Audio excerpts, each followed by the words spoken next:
Much. जो the 75th independence day है, क्या कहना चाहेंगे? सबसे पहले 75 इयर्स हो गए हमारे देश को आज़ाद हुए, क्या कहना चाहेंगे, क्या फीलिंग है as a Indian? As a Indian ये लगता है मतलब जैसे टाइम फ्लाइज, मतलब एक टाइम पे हम लोग स्कूल में थे, आई रिमेम्बर 60 इंडिपेंडेंस डे आया, फिर 61, 62, 63। तो मुझे ऐसा लग रहा है जैसे जैसे मैं बड़ी हो रही हूँ, मेरा भाई बड़ा हो रहा है, मेरे फ्रेंड्स के एज धीरे धीरे बढ़ रहा है, वैसा हमारा कंट्री का जो इंडिपेंडेंस है उसका टाइम भी बढ़ रहा है, और things are changing changing for good. और हम लोग बहुत इम्प्रूव कर रहे हैं ऐसा देखा जाए तो। पहले जैसे इंडियंस को मतलब आफ्टर ब्रिटिश इंडियंस को क्या माना जाता था, we are not that improved country and everything. अभी चीजें चेंज हो रहा है, Indians are doing really really good. अगर हम लोग ऐसा बोले भी कि नहीं चीजें बहुत ज्यादा अच्छा नहीं हो रहा है, हमको अदर कंट्रीज की तरफ देखना चाहिए। श्रीलंका, पाकिस्तान, धीरे धीरे खत्म हो रहा है वो सब कंट्रीज। हम लोग इंडिपेंडेंस के बाद हम लोगों ने अपने आप को धीरे धीरे धीरे स्लोली बट स्टेडी हम लोगों ने अपने आप को ग्रो किया है, and we are a strong country now.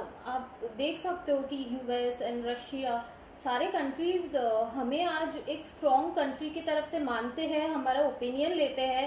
And Modi ji is also very powerful, not among India, I am talking about internationally. सब उनको जितना रेस्पेक्ट देते हैं, उनको मानते हैं, उनका राय लिया जाता है।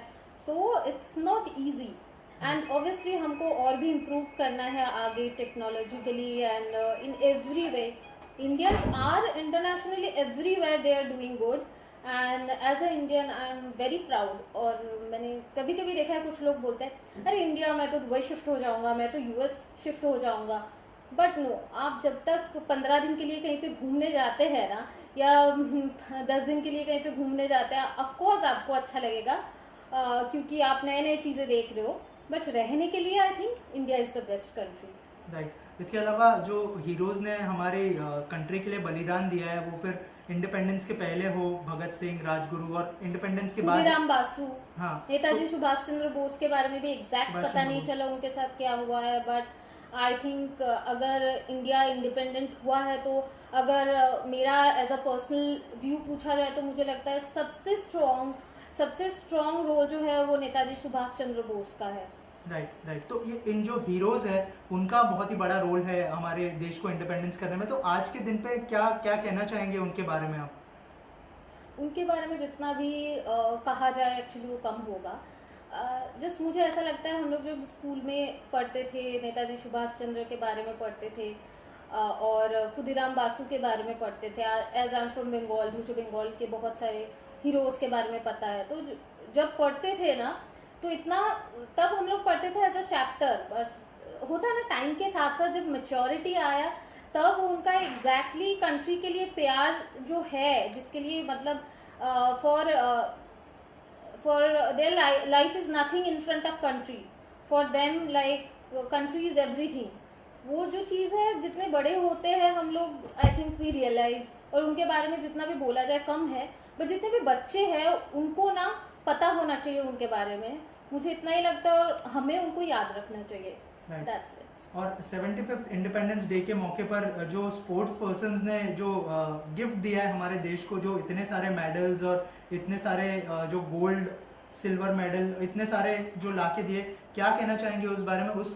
उसको लेके कितना प्राउड फील करती है as Indian? They all are doing like extremely well, because हम लोग एक्टिंग कर रहे हैं या कुछ भी कर रहे हैं, मतलब कोई इंसान, कोई इंजीनियर, कोई डॉक्टर, कोई काम कर रहा है, हर काम को रेस्पेक्ट करना चाहिए और हमारे सोसाइटी के लिए ज़रूरत है। बट इनका क्या होता है कि ये इंटरनेशनली जाके जब इंडिया को प्राउड फील कराया जाता है, बस पहले क्या माना जाता था, अगर आप एथलीट हो तो you know South Africans are very strong physically.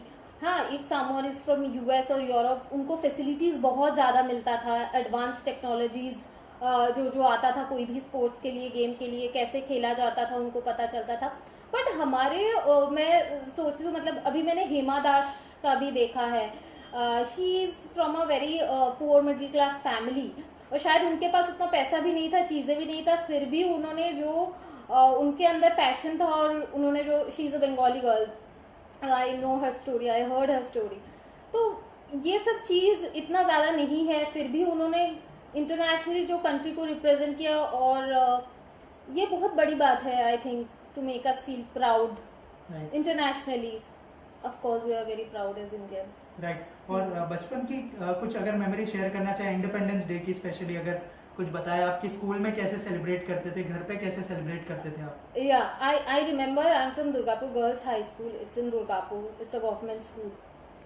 तो इंडिपेंडेंस डे के दिन पहले तो हमारा बहुत पहले से प्रैक्टिस होता था पीटी के लिए.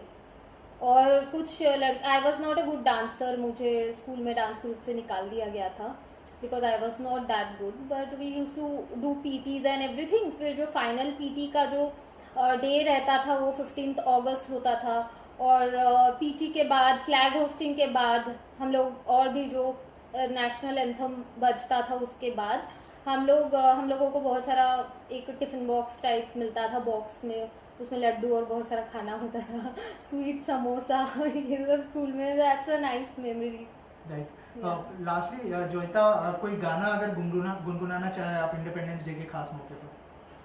नहीं, ऐसे बहुत सारा गाना है. I am not a singer, but I like that song ए वतन वतन आज़ाद रहे तू. That is like one of my favourite song, और मैं 15 अगस्त को सुनती हूँ. राइट लास्टली प्रोफेशनल फ्रंट में अगर कुछ बताना चाहे, any of your upcoming project you would like to share with us? I just yesterday only मैंने वूट के लिए एक लुक टेस्ट किया है, तो वूट और कलर्स में आएगा वो शो, तो hope for the best. Thank you so much and all the best. Thank you.